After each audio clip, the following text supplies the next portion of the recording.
여러분 안녕하세요. 반갑습니다. 오늘도 주일 예배에 오신 우리 모든 성도님들을 진심으로 환영합니다. 우리 하나님의 놀라우신 은혜와 사랑이 예배드리는 우리 가운데 풍성하게 임하여 주시기를, 성령의 충만한 역사들이 넘치시기를 간절히 기도하고 축복합니다. 이제 우리 함께 찬양하면서 우리 주님 앞에 나아가 예배하겠습니다.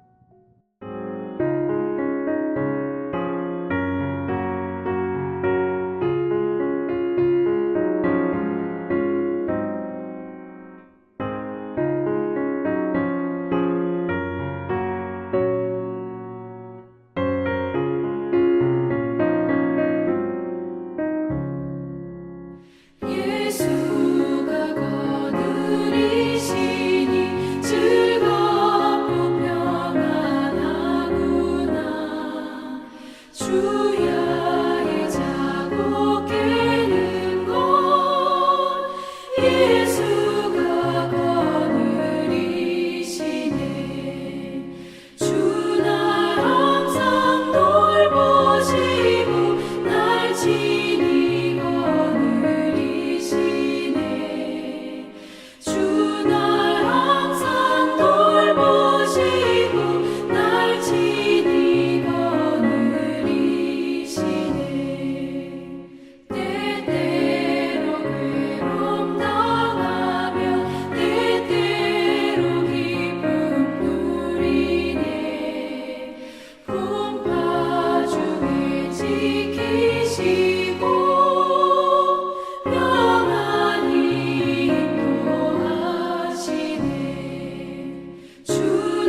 땅을 위하여 피 준비하시니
살아계셔서 영광과 권력, 구원과 사랑으로 이 세상을 통치하시는 하나님 아버지, 우리에게 베푸신 모든 것에 감사하여 기쁨과 즐거움으로 하나님께 영광을 드립니다.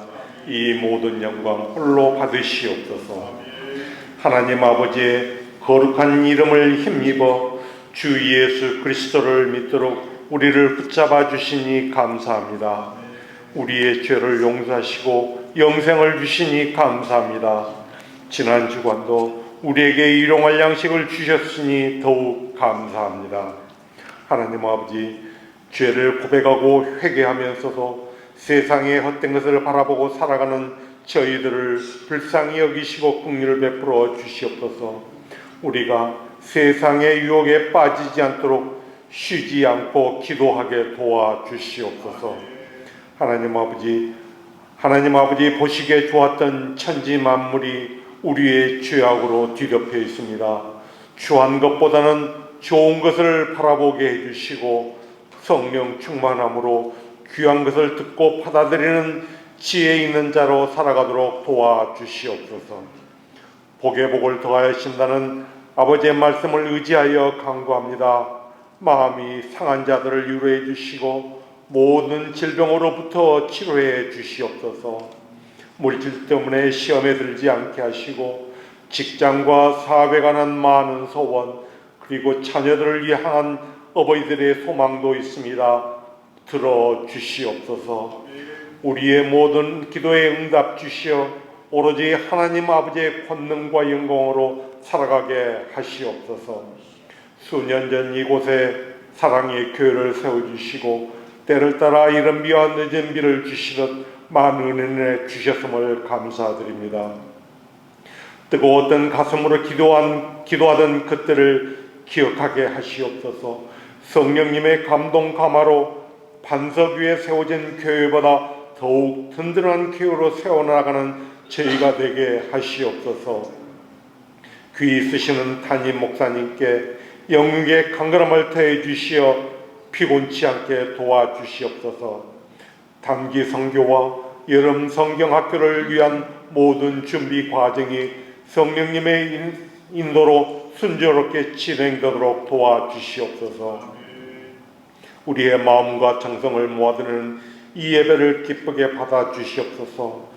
하나님 아버지를 의지하여 간구하는 우리의 소원에 응답 주실 걸 믿사옵고 이 모든 말씀 우리 주 예수님 받들어 감사하며 기도드립나이다. 자, 이제 우리 함께 하나님의 말씀을 보도록 하겠습니다. 오늘 말씀은요, 지난 주일날 우리들이 다 못한 부분들이 있죠. 자, 그래서 함께 나누도록 하겠는데요. 그러나 본문은 그대로 같이 읽어보도록 하겠습니다. 오늘 우리가 함께 나눌 말씀은 요한계시록 19장 11절부터 21절의 말씀입니다. 11절 제가 먼저 읽고요. 우리 한 절씩 교독합니다. 나는 또 하늘이 열려 있는 것을 보았습니다. 거기에 흰 말이 있었는데 신실하신 분, 참되신 분이라는 이름을 가지신 분이 그 위에 타고 계셨습니다. 그는 의로 심판하시고 싸우시는 분입니다. 그의 눈은 불꽃과 같고 머리에는 많은 관을 썼는데 그분 밖에는 아무도 알지 못하는 이름이 그의 몸에 적혀 있었습니다. 그는 피로 물든 옷을 입으셨고 그의 이름은 하나님의 말씀이라고 하였습니다. 그리고 하늘의 군대가 희고 깨끗한 모시 옷을 입고 흰 말을 타고 그를 따르고 있었습니다. 그의 입에서 날카로운 칼이 나오는데 그는 그것으로 모든 민족을 치실 것입니다. 그는 친히 쇠 지팡이를 가지고 모든 민족을 다스릴 것이요 전능하신 하나님의 맹렬하신 진노의 포도주 틀을 밟으실 것입니다. 그의 옷과 넓적다리에는 왕들의 왕, 군주들의 군주라는 이름이 적혀 있었습니다.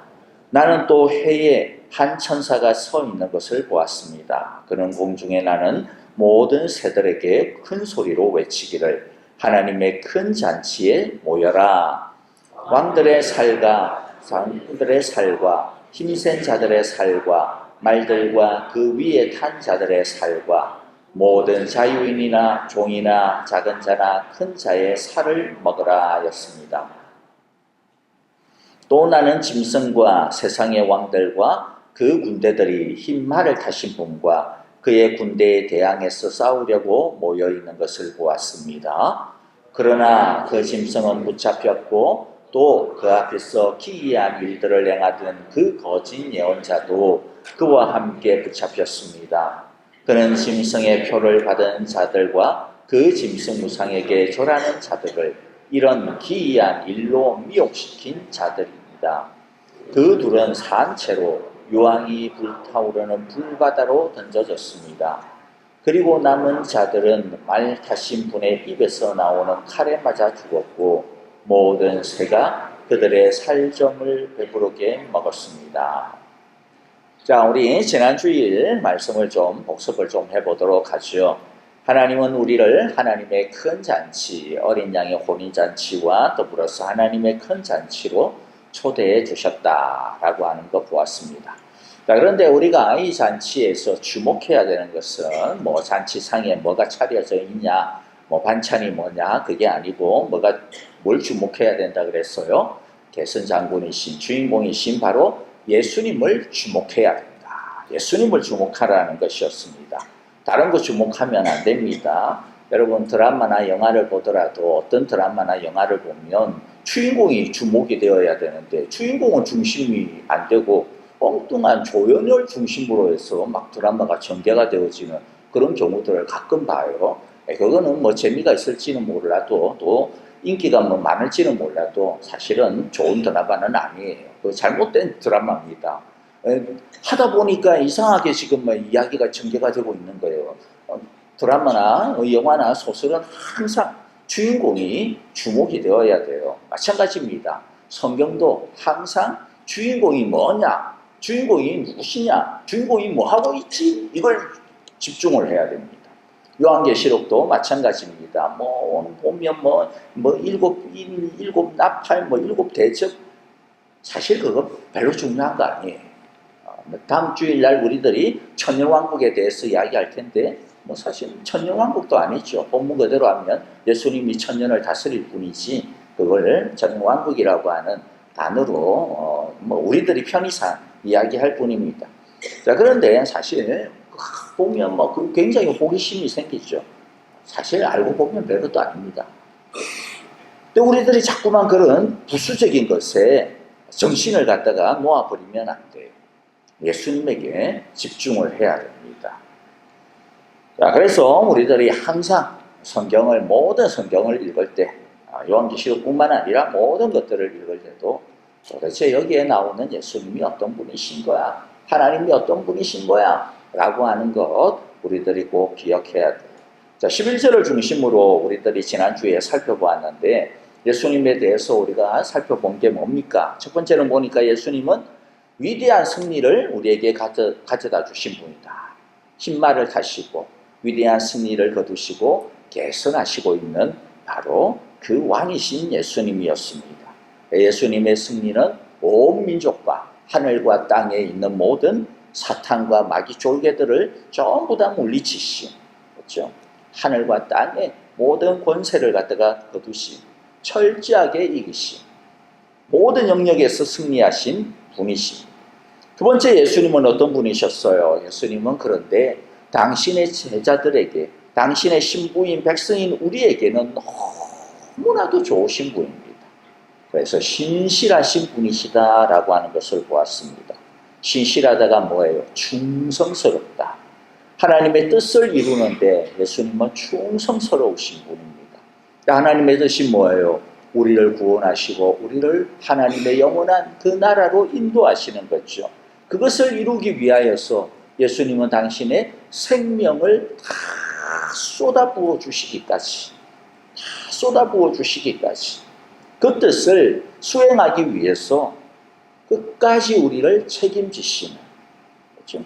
하나님에게 충성스러우신 그 예수님은 그래서 동시에 우리에게도 끝까지 충실하신 분이시다라고 하는 것을 보았어요.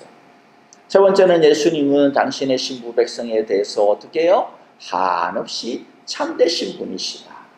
그래서 한번 이루신 그 구원은 변함이 없습니다.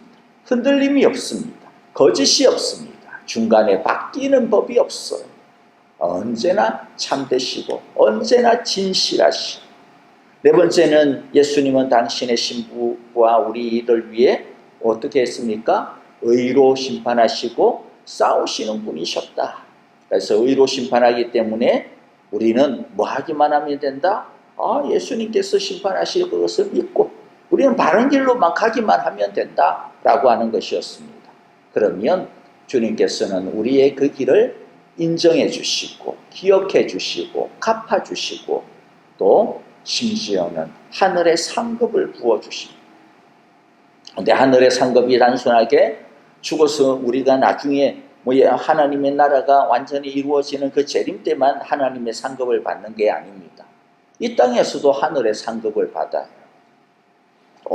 나는 그러면 받은 게 쥐꼬리만한 집밖에 없는데, 그런 걸 이야기하는 게 아닙니다. 예수님이 뭐라 그랬습니까? 우리에게, 제자들에게, 내가 너희에게 평안을 준다, 내가 너희에게 상급을 준다 그러면서 뭘 준다 그랬어요? 이 세상에 있는 것 아니야, 하늘에 있는 거야, 하나님의 평안이야. 그래서 여러분, 우리들이 끝까지 믿음으로 달려가는 사람들이 어떻게 그 어렵고 힘든 가운데서 여러 가지 참으로 병으로 인하여서 수고하고 애통하고 고통하는 자들이 같이 그 연약한 가운데서도 그럼에도 불구하고 하나님을 찬송하고 하나님을 경배하고 하나님을 의지하고 달려갈 수 있는 이유가 뭐예요? 병이 나아서가 아니죠. 병 가운데서도 하나님께서 주시는 기쁨과 평안과 위로와 사랑과 능력이, 영광이 그 가운데 임하기 때문입니다. 그러니까 뭐예요? 그래, 정말로 하나님께서 주시는 것은 이 세상을 이기는 거구나, 이 세상을 뛰어넘는 거구나 라고 하는 것을 알기 때문이죠. 하나님이 우리에게 주시는 상급이, 이 땅의 상급이 바로 그런 겁니다. 자, 이제 오늘 우리들은요, 이어서 예수님이 그러면 어떻게 해서 이 세상을 심판하시고 싸우시고 이기시는가? 도대체 예수님의 무기가 뭐야? 그럼 오늘날 우리에게도 해당되어지는 무기입니다. 우리는 그러면 어떻게 이 세상을 끝까지 이기고 싸우고 달려나갈 수 있을까? 오늘 우리들이 그 무기들을, 두 가지 무기를 우리가 살펴보려고 그래요.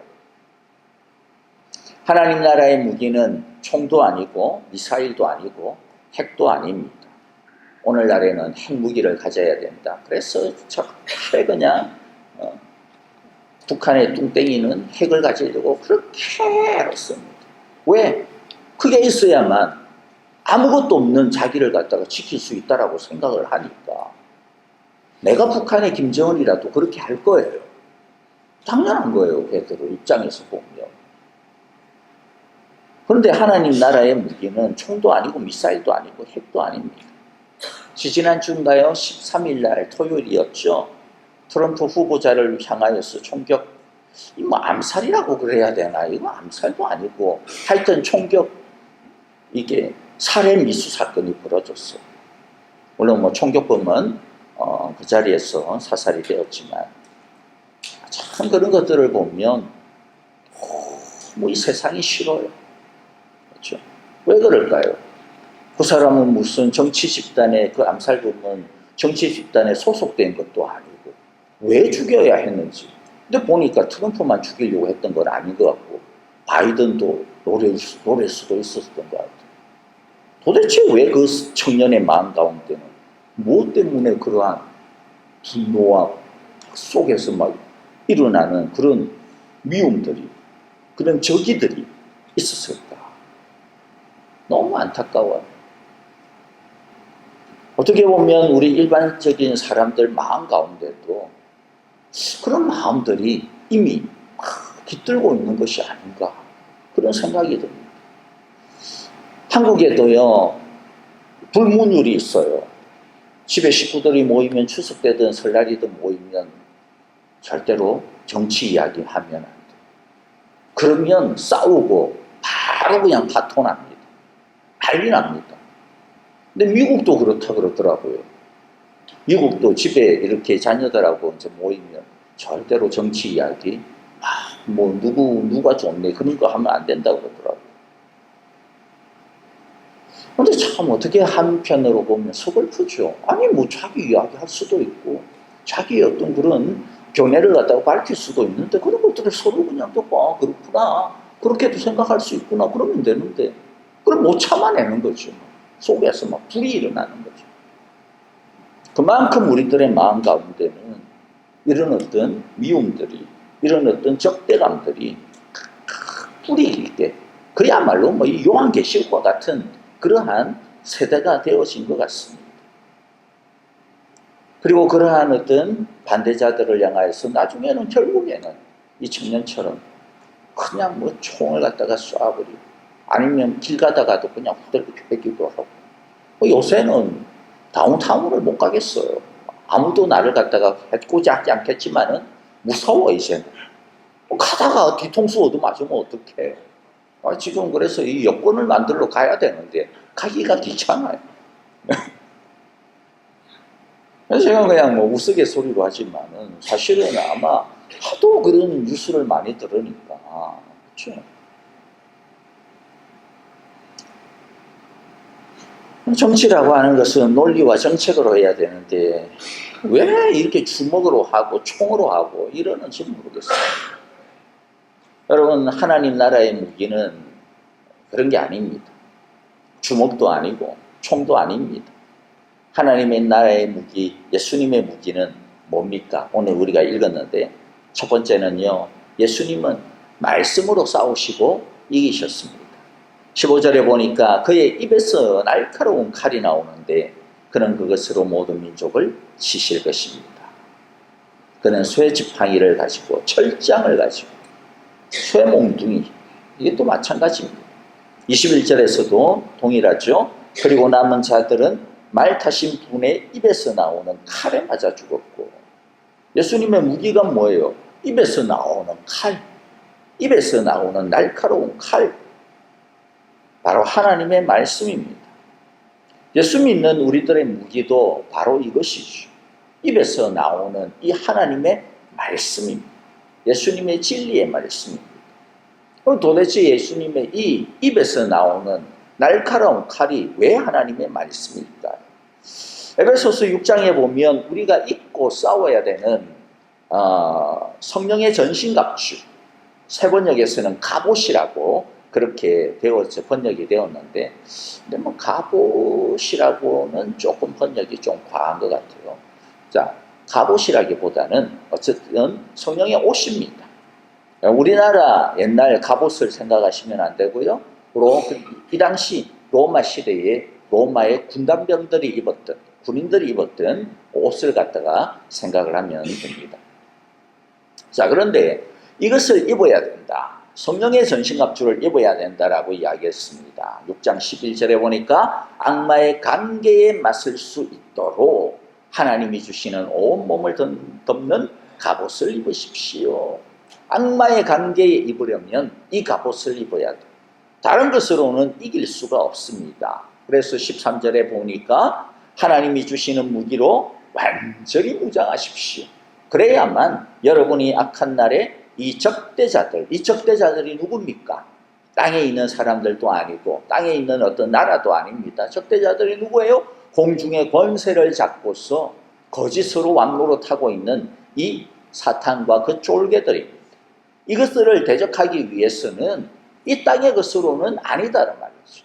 하나님의 옷으로, 성령의 옷으로 입어야 된다라는 거죠. 그런데 이 갑옷을 보면, 이 옷을 보면 당연히 대부분이 다 방어용이겠죠. 그래서 14절부터 17절 앞부분에 보면 총 몇 개죠? 하나, 둘, 셋, 넷, 다섯 개. 5개의 이 옷을 구성하는 게 있습니다. 진리의 허리띠를 매야 되고, 정의의 가슴막이는 호심경이라고 그러는데, 이 가슴, 심장을 갖다가 보호하는 작은 방패예요. 가죽으로 만든. 그리고 평화의 복음을 전하는 신발. 그 다음에는 믿음의 방패. 그 다음에는 17절에 보니까 구원의 투구. 자, 그래서 보면 이 5가지가 전부 다 뭐예요? 방어용입니다. 근데 방어용만 가지고서는 싸울 수가 없잖아요. 무기가 있어야지, 무기. 로마 시대의 군단병들의 무기는 칼입니다, 칼. 글래디에이터라고 하는 이 칼. 양날검이죠, 양날검. 아주 길지 않습니다. 짧은 한 45cm 되는 그냥 팔꿈치 정도 되지는 이러한 칼. 이 칼이 그들의 무기였습니다. 그래서 이 에베소서 6장에서도 이 칼을 이야기합니다. 17절 후반부에 보니까 성령의 검을 가지라. 성령의 검을 받으십시오. 하나님께서 우리에게 주신 공격용 무기가 하나가 딱 있는데 뭐라는 거예요? 성령의 검. 근데 이 성령의 검은 뭡니까? 다른 게 아닙니다. 하나님의 말씀입니다. 하나님의 말씀이 성령의 검입니다. 우리가 이 성령의 검을 어떻게 사용할 수 있을까요? 어디에서 받을 수 있을까요? 말씀에서 받는다라는 겁니다. 하나님의 말씀에서 받는다. 우리에게 있어서 유일한 무기는 하나님의 말씀이에요. 그래서 히브리서 4장 12절에 보면 하나님의 말씀은 살아있고 힘이 있어서 어떤 양날칼보다도, 양날칼, 이게 글래디에이트예요. 로마의 군단병의 칼날보다도 날카롭습니다. 그래서 그 칼이 어떻게 해요? 사람들의 혼과 영을 갈라내고 골수와 관절을 갈라놓게 하며 마음에 품은 생각과 의도를 밝혀낸다. 그런데 이 하나님의 말씀, 이 칼, 성령의 검, 이거 어떻게 해야 됩니까? 잘 벼려야 돼요. 날카롭게 숫돌로. 그래서 전쟁을 끝내고 나면 로마 군단병들은 저녁이 되면 숙소로 돌아와서 하는 일이 뭡니까? 자기의 군장을 갖다가 정비하는 거예요. 허리끈도 다시 보고 끊어진 데가 없는지, 신발이 어디 짐이 나간, 로마 군단병들의 신발은 오늘날로 이야기하면 스파이크가 붙어 있어요. 그래서 밀리지 않도록 딱 버티고 서게 해줍니다. 그 다음에 또 혹시라도 어디 방패에 구멍이 난 건 없는지, 깨진 것은 없는지, 깨진 게 있으면 아무 소용이 없죠. 나중에 그냥 찌르면 바로 그냥 산산조각 날 테니까 다 그것들을 정비합니다. 칼도 이가 나간 게 없는지 숫돌로 다 갈아야 돼. 그래야 다음에 나가서 싸울 수가 있는 거죠. 예수님도 광야에서 40일 동안 금식하면서 뭐 했습니까? 사탄과 싸웠는데 뭘로 싸웠어요? 다른 걸 싸우지 않았습니다. 3번에 걸친 싸우는데 뭘로요? 하나님의 말씀을 들고 싸웠어요. 40일 동안 예수님 하신 게 뭐예요? 하나님이시지만은 40일 동안 금식하시면서 하나님의 말씀을 다시 묵상하고 하나님의 말씀을 다시 받고 그 하나님의 말씀으로 같이 하나님과 교제하면서 당신의 사역을 준비하는 거죠. 그러므로 우리는 하나님의 이 말씀의 금을 녹슬지 않도록 잘 갈아두어요. 칼만 들고 있다고 해서 다가 아닙니다. 너무 안 써가지고 칼집에 이미 녹이 썰어가지고 칼이 안 빠져? 그럼 무슨 소용이 있겠어요? 억울하잖아요. 칼을 갖고 있어도 맞아 죽어야 돼. 억울하죠. 그렇지 않으려면 무뎌지지 않도록 언제나 사용할 수 있도록 갈아두어야 돼. 그 갈아두는 시간이 언제입니까? 예수님처럼 40일의 금식을 우리가 못한다 하더라도 그 갈아두는 시간이 뭐예요?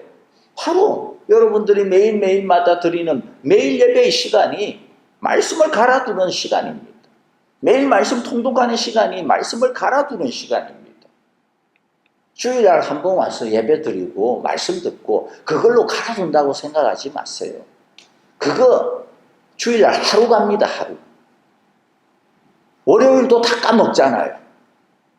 주일날 뭐가 도대체 설교 본문조차도 기억을 잘 못하잖아요. 그렇죠?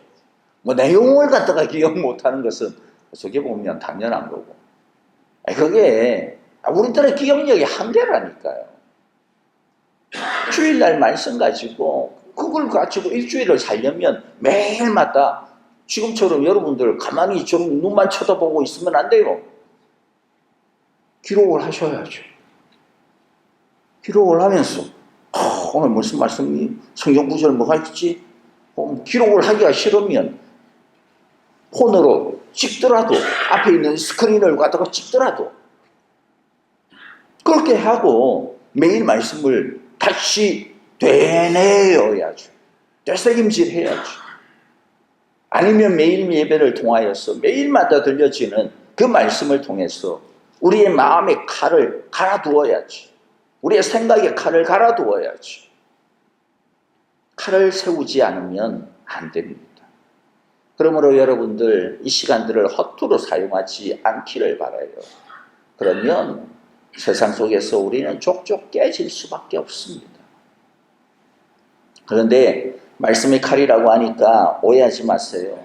우리가 그러면 말싸움을 잘해야 되나? 예, 말싸움을 잘하라는 뜻이 아닙니다. 예수님께서 말싸움을 잘하셨을 뿐만 아니라 예수님은 워낙 논쟁을 잘하셨어요. 그런데 무엇보다도 예수님은 어떤 분이셨어요? 그분의 인격 자체가 말씀이었습니다. 이게 문제죠. 그래서 성경에 보면 말씀이 육신이 되었다 그러는데 그 하나님의 말씀이 예수님이 우리에게 그냥 사람의 몸으로 오셨다 그런 뜻이 아니라 하나님의 그 진리의 말씀이 예수님의 그 육신, 예수님의 그 생각, 예수님의 그 모습 속에 완전히 녹아져 있었다라는 거예요. 하나님의 말씀과 예수님의 생각, 예수님의 말, 예수님의 성품, 예수님의 행동은 전혀 부자유함이 없었다. 일치하지 않는 게 하나도 없었다라는 거죠. 그러므로 말씀이 우리의 무기가 되어지려면 그것처럼 예수님은 말씀이 육신이 되었는데 우리는 우리의 육신이 말씀이 되어야 돼요. 우리의 이 몸뚱아리가 우리의 삶이 하나님의 말씀이 되어야 돼요. 말씀에 걸맞는 것이 되어야 돼요.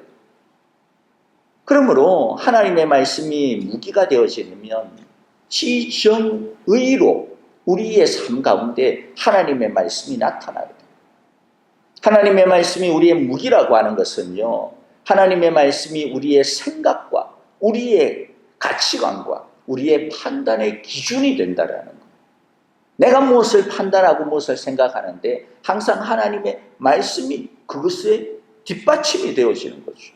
무엇을 결정할 때, 무엇을 갖다가 우리들이 판단할 때 다른 것이 아니라, 이익이 아니라, 내가 하고 싶은 것이 아니라, 내가 하기 좋은 것이 아니라, 남들이 따라가는 것이 아니라, 내가 이때까지 해왔던 것이 아니라 무엇이 기준이 되는 것이라고요? 하나님의 말씀이 기준이 되는 거예요. 그게 뭡니까? 말씀이 날카로운 칼이 되어지는 거예요. 말씀이 우리의 무기라고 하는 것은요, 하나님의 말씀이 우리의 기분, 우리의 감정, 우리의 이 마음의 치유력으로 작용을 한다라는 거예요. 하나님의 말씀을 통해서 내 기분이 꿀꿀할 때 그 말씀이 내 기분을 위로하고 내 감정이 상해 있을 때 그 말씀이 나를 갖다가 다독거려주고 내 기분이 지금 막 화가 막 끌어오를 때 하나님의 말씀이 내 마음을 갖다가 사랑으로 덮어주는 거예요. 우리의 마음 가운데 아픔이 있을 때 하나님의 말씀이 우리에게 기쁨과 우리에게 평화를 가져다 주는 거예요. 이게 뭡니까? 말씀이 무기가 되었다라는 거예요. 하나님의 말씀이 무기라고 하는 것은 하나님의 말씀이 우리의 성품이 되고 우리의 인격이 되어지는 것을 이야기합니다. 그러므로 여러분들, 우리들이 예수님께서 당신의 그 말씀, 진리의 말씀으로 이 세상을 이기시고 사탄 마귀를 갖다가 물리친 것처럼 우리에게도 주님의 말씀이 우리의 강력한 무기가 되어지기를 간절히 바랍니다. 그래서 여러분들 다시 부탁드립니다. 우리에게 이미 칼이 있어요. 칼 없는 거 아니에요. 이미 말씀 주었잖아요. 들고 있는 이 말씀을 정말로 진짜 무기가 되어져서 우리가 싸울 수 있도록 우리들이 날마다 이 하나님의 말씀을 가까이 하고 이 말씀으로 우리의 인격을 변화시켜, 단련시켜 우리의 인격이, 우리의 육신이 하나님의 말씀처럼 되어지는 저와 여러분들이 다 되어지기를 간절히 바랍니다. 두 번째는요, 예수님의 무기는 뭡니까? 예수님의 피입니다. 13절에 보니까 그는 피로 물든 옷을 입으셨다. 피로 물든 옷을 입으셨다. 여기서 피는 누구의 피일까요? 물론 예수님께서 막 적들을 갖다가 막 물리치시면서 그 적들의 피가 묻은 것도 있겠지만은 다른 것이 아니라 바로 예수님 자신의 피입니다. 예수님 자신의 피로 물든 옷을 입으시고 예수님은 신말을 타고 질주합니다. 예수님의 피가 우리의 생명이 되며 우리의 구원이 되며 우리의 능력입니다. 그래서 첫 번째 보면요, 예수님의 피가 우리의 생명이 되고 우리의 구원이 되고 능력이 되는 이유가 뭡니까? 오직 예수님의 피만이 우리를 모든 죄에서 깨끗하게 해주시기 때문이죠. 요한일서 1장 17절에 보니까 하나님의 아들 예수의 피가 우리를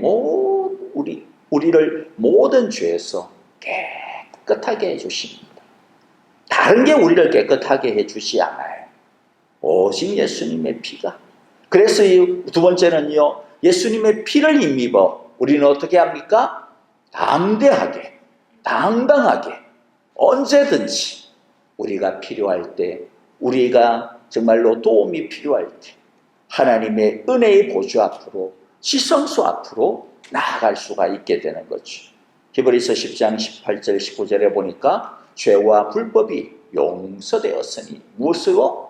예수님의 피로 용서되었으니 죄를 사하는 제사가 더 이상 필요 없습니다. 이 말은 뭐냐면 더 이상 우리가 두려워할 것이 없습니다, 이 말입니다. 우리가 더 이상 막 짓눌려 살 필요가 없습니다. 우리의 모든 죄와 불법이 예수님의 피로 말미암아 용서되었으므로, 하나님과 우리 사이를 가로막는 모든 담들이 전부 다 허물어졌으므로, 그래서 19절, 그러므로 형제자매 여러분, 우리는 예수의 피를 힘입어서 어떻게 해요? 담대하게 지성소에 들어가게 되었습니다. 담대하게 지성소에 들어가게 되었습니다. 우리들이 하나님 앞에 나갈 때 어떤 때는 어떤 마음이 들어요? 부끄러운 마음이 들죠. 나 같은 내가 지금 기도하고 있는데 내 기도를 하나님이 들어주실까? 왜? 우리 안에 있는 죄와 불법과 우리 안에 있는 이 더러운 모습들 때문에 부끄러운 모습이 들어요. 생각이 들어요. 양심이 갇혀 막 종을 갖다가 울려요. 그런데 그때 우리들이 붙들어야 되는 게 뭐예요? 내가 옛날에 잘했던 거, 하나님 그렇지만 내가 뭐 잘못한 것도 있지만은 내가 옛날에 이렇게 헌신적으로 애쓴 것도 있잖아요.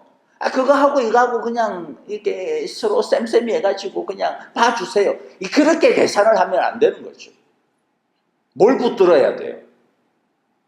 하나님, 내가 죄 가운데 있고, 내가 부족한 가운데 있고, 내가 연약한 가운데 있고, 내가 이런 실수도 있지만은, 그러나 내가 예수님의 피를 믿습니다. 예수님께서 나를 위하여서 당신의 그 생명을 다 버리시고 흘려주신 그 피가 나를 덮고 있지 않습니까? 주님, 하나님, 나를 덮고 있는 예수님의 그 피를 보시고 나를 불쌍히 여겨주십시오. 나를 받아주십시오. 그 피가 하나님에게 나아갈 수 있는 그 길을 열어놓은 줄을 믿습니다. 내가 이제 담대하게 하나님 앞으로 걸어갑니다. 주여 나를 받아주소서. 그렇죠? 주님의 피가 우리로 하여금 하나님 앞에 언제든지 나아갈 수 있게 합니다. 세 번째는 예수님의 피가 사탄을 완전히 물리쳤기 때문에 우리는 더 이상 두려워하지 않아요. 요한계시록 12장 11절에 보니까 우리의 동료들이 누굽니까? 교회를 이야기한, 우리를 이야기한, 우리는 무엇을요? 어린 양이 흘린 피와 예수님이 흘린 피와 자기들이 증언한 말씀, 여기도 두 가지 무게가 딱 나오잖아요, 같이. 피와 말씀, 그것을 힘입어 뭘 해요? 악마를 이겨낸다. 우리가 다른 것을 가지고 사탄을 이길 수가 없어요. 사탄이 비록 예수님의 피로 말미암아 머리가 깨지고 지금은 다 졌지만은 지금 뭐 폐잔병처럼 그렇게 도망치고 있지만은 그래도 만만한 놈이 아닙니다. 이 사탄이 막 도망치면서 화살을 쏘는데 우리는 그 화살에 맞아가지고 그냥 또 막 독이 퍼져가지고 흑흑거리고 그래요. 근데 그 사탄을 갖다가 물리치는 것이 뭐예요? 예수님의 피예요. 네 번째는 예수님의 피가 우리의 정죄함에서 벗어나게 하며 우리의 허물을 깨끗하게 하시기 때문에 우리는 이 예수님의 피로 말미암아 싸워야 됩니다.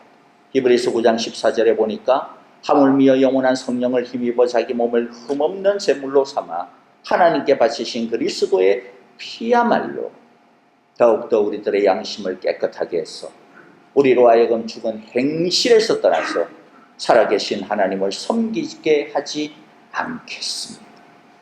10장 22절에는 그러니 우리는 확고한 믿음을 가지고 참된 마음으로 하나님께 나아갑시다. 어떻게 나아와요? 어떻게 우리가 이렇게 나아갈 수 있습니까? 왜냐하면 우리 마음에다가 예수의 피를 뿌려서 죄책감에서 벗어나고 맑은 물로 몸을 깨끗이 씻었습니다.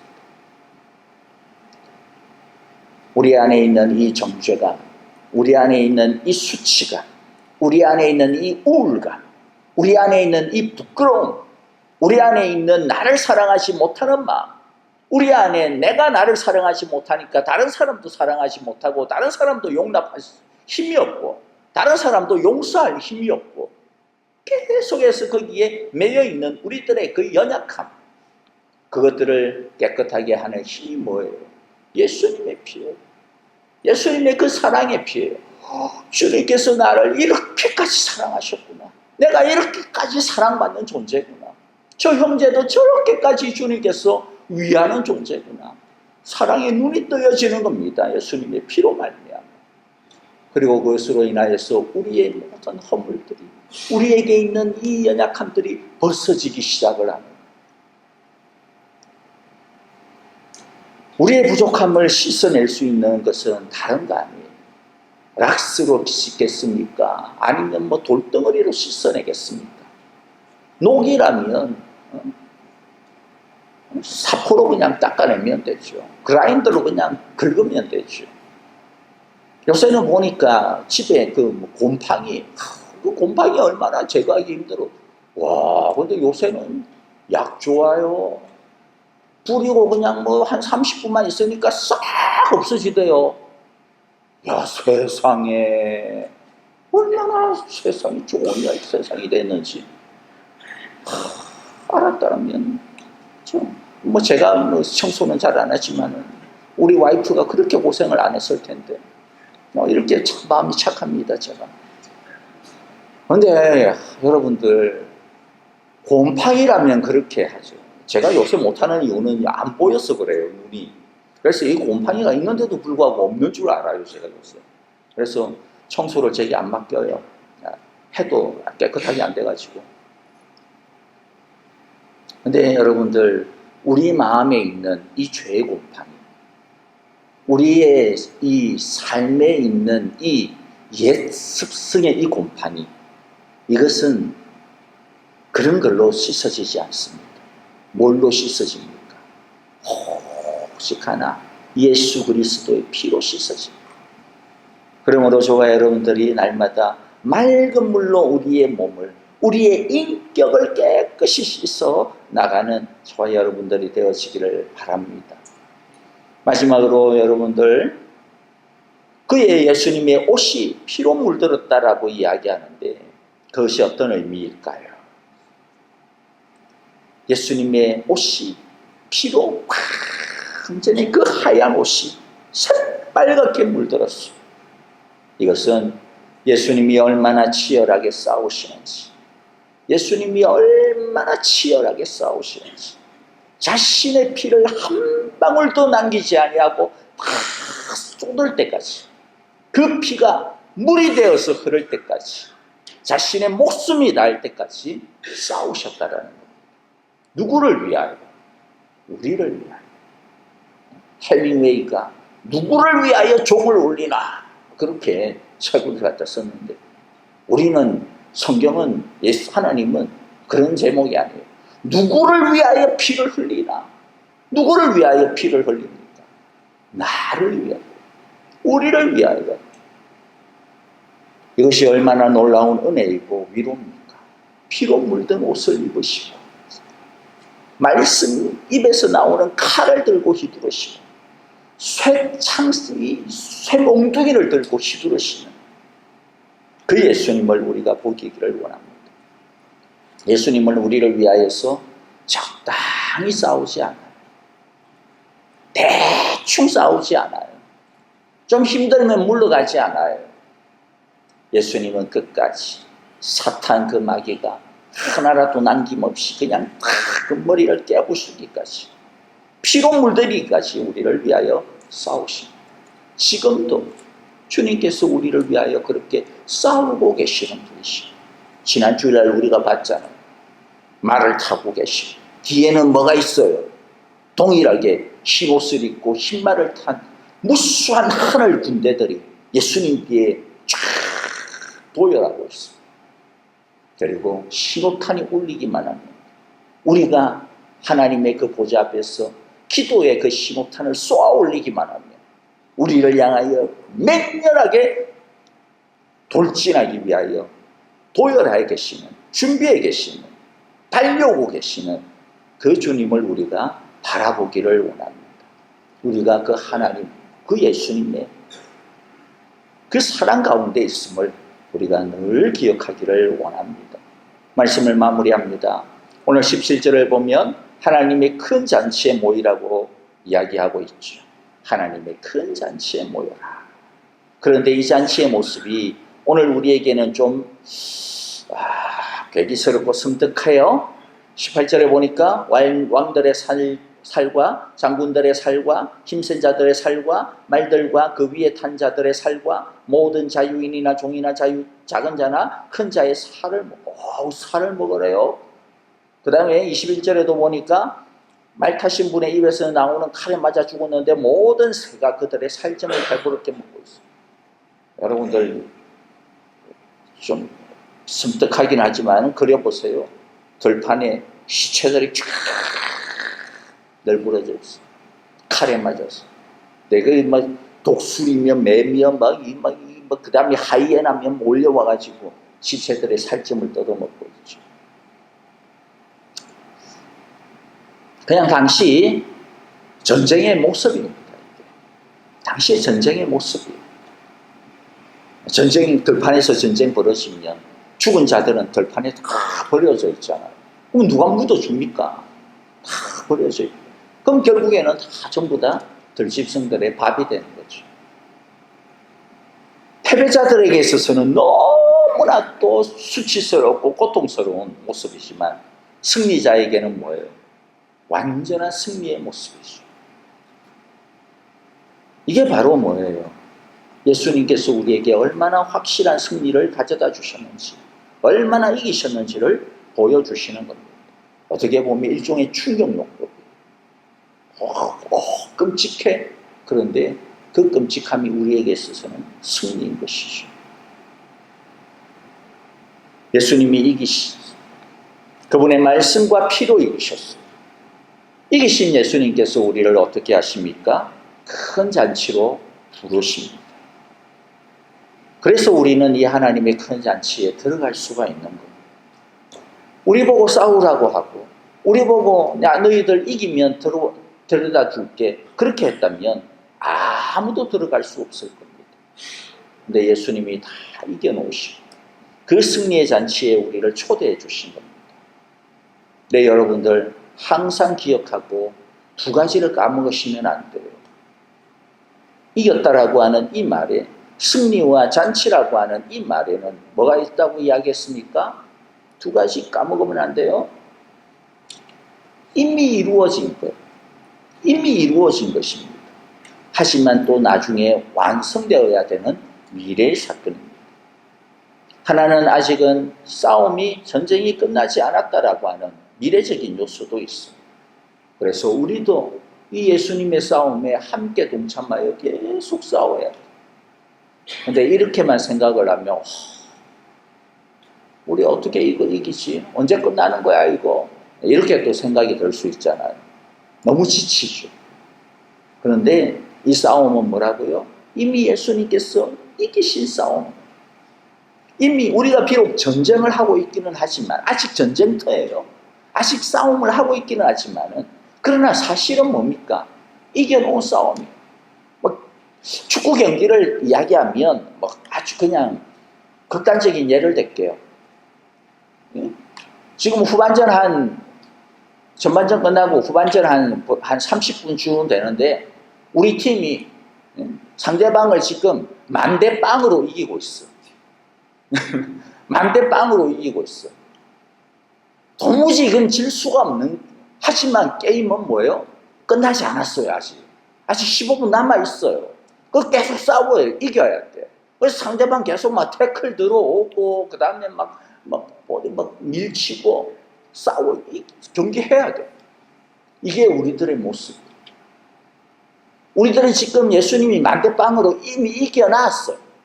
하지만 15분 남았어. 예수님 오실 때까지, 우리가 죽을 때까지 경기해야 돼. 싸워야 돼. 그런데 뭡니까? 싸운다 생각만 하면 힘들죠. 그런데 뭘 생각해야 돼요? 만대빵을 생각하라는 거예요. 이건 이미 끝났어, 이거는. 우리는 그냥 15분 동안 그냥 열심히 그냥 관객들이 많으니까 또 설렁설렁하면 또 안 되잖아요. 우리 최선을 다하지만은 너무 겁낼 필요도 없어. 이미 만대빵으로 이겼어. 이게 바로 우리들의 모습이에요. 예수님께서 사탄과 그 쫄개들을 완전히 물리치신 그 모습인 거죠. 예수님은 자신이 물리치신 그 무기를 우리에게, 교회에게 아낌없이 주셨습니다. 그래서 우리도 예수님처럼 어린 양의 그 피, 예수님의 그 피의 옷을 입고 예수님이 싸우신 그 말씀의 금을 들고 우리들이 싸우고 우리들이 우리의 현장에서 말씀이 육신이 되는 것처럼 우리의 육신을 하나님의 말씀처럼 살아가기만 하면 어렵고 힘들 때마다 또 내가 어떻게 가야 될지를 모를 때마다 그리고 내 안에 있는 나의 이 부족함이 생각날 때마다 떠오를 때마다 다른 것이 아니라 나의 그 모든 것들을 예수님의 그 피로 씻어내기만 하면 우리들이 언제든지 주님께서 이루신 그 승리 가운데 하나님의 그 잔치 가운데 우리들이 함께 할 수 있음을 늘 기억하기를 바랍니다. 이번 한 주간도 그러므로 여러분 이 두 가지 무기를 계속 붙들고 여러분들의 삶의 가정에서 여러분들의 직장 속에서 또 우리들이 살아가는 우리 일상의 삶 터전 속에서 예수님처럼 승리하고 이기는 영원한 승리자들이 되어지시기를 주님의 이름으로 간절히 기도하고 축복합니다. 자, 우리 함께 기도하도록 하겠습니다. 자, 오늘 말씀들 우리 마음 가운데 생각하시면서요. 여러분들 주님께서 주신 두 가지 무기 첫 번째가 뭐였어요? 하나님의 말씀입니다. 말씀입니다. 우리의 칼은 지금 어떻습니까? 혹시 어디 이빨이 나가 있는 것은 없어요? 아니면 녹이 썰어가지고 막 칼집에서 빠져나오지도 않고 있지 않습니까? 아니면 칼이 지금 막 두동가기가 나 있지 않습니까? 아니면 지금 막 금이 너무 많이 가 있어가지고 조금만 충격에도 금방 산산조각 날 정도가 되어지지 않았습니까? 아니면 너무 잘 정비를 해가지고 뭐든지 그냥 베어낼 정도로 그렇게 날카롭게 준비가 되어져 있습니다. 여러분들 주님께서 우리에게 주신 이 말씀의 칼을 잘 준비하기를 바랍니다. 우리는 지금 무슨 옷을 입고 있습니까? 혹시라도 나의 옷을 입고 있지는 않습니까? 아니면 혹시라도 내가 가진 돈의 옷을 입고 있지는 않습니까? 아니면 내가 가진 명성의 옷을 입고 있지는 않습니까? 아니면 혹시라도 정말로 혹시라도 옛날에 묶어두었던 그 과거의 옷을 우울의 옷을 죄의 옷을 여전히 입고 있지는 않습니까? 여러분 그 모든 것들을 다 벗어버리고 예수님의 피의 옷을 갈아입읍시다. 오늘 이 시간 주님께서 우리에게 주신 말씀들 기억하시면서 한 1, 2분 정도 우리 결단하며 헌신하며 기도하도록 하겠습니다. 다 함께 기도합니다. 하나님 아버지, 이미 우리에게 승리를 가져다 주신 것을 감사합니다. 예수님께서 당신의 피를 다 쏟으시기까지 피 흘리시며 또 하나님의 말씀을 가지고 사탄을 이미 물리치시고 우리를 하나님의 큰 잔치로, 하나님의 혼인잔치로 초대해 주심을, 우리가 그 잔치에 참여하게 하심을 감사드립니다. 이번 한 주간도 오늘 우리 주님처럼 하나님의 말씀을 가지고 참으로 우리가 싸워야 되는 이 세상의 싸움을 잘 싸우게 하여 주시고, 예수님의 피를 가지고 그 피의 사랑을 힘입어 우리들이 이 세상의 모든 그런 걸음들을 주님 따라 걸어가게 하여 주옵소서. 그래서 정말로 승리자다운 삶을 살아가는 우리 모두가 되게 축복하여 주옵소서. 은혜 내려주시고 힘 주옵소서. 예수님 이름으로 기도하옵나이다. 아멘.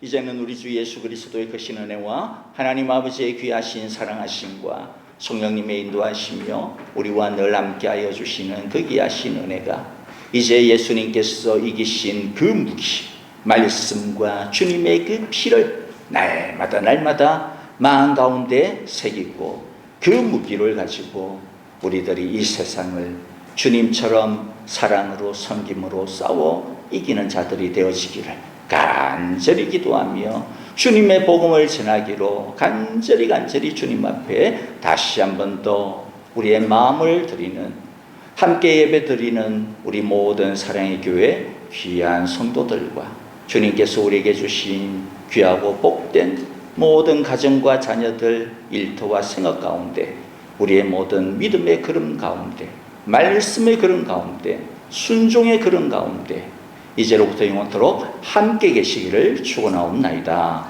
아멘.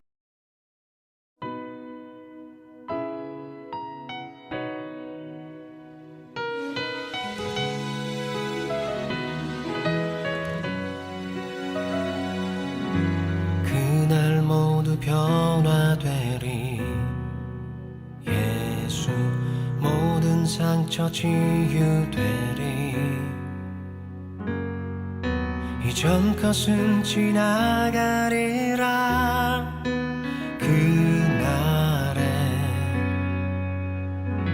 그날 모두 알게 되리.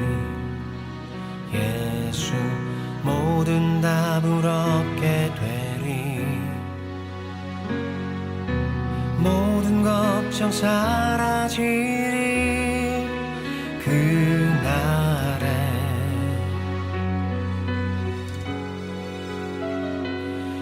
그날에 천국에서 영원한 기쁨 주와 나누리. 주의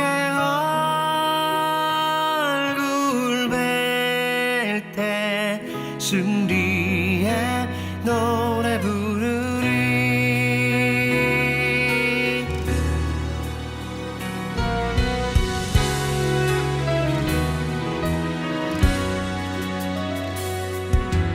그날 주의 얼굴 보리. 예수 크신 은혜 알게 되리. 또 호련히 변화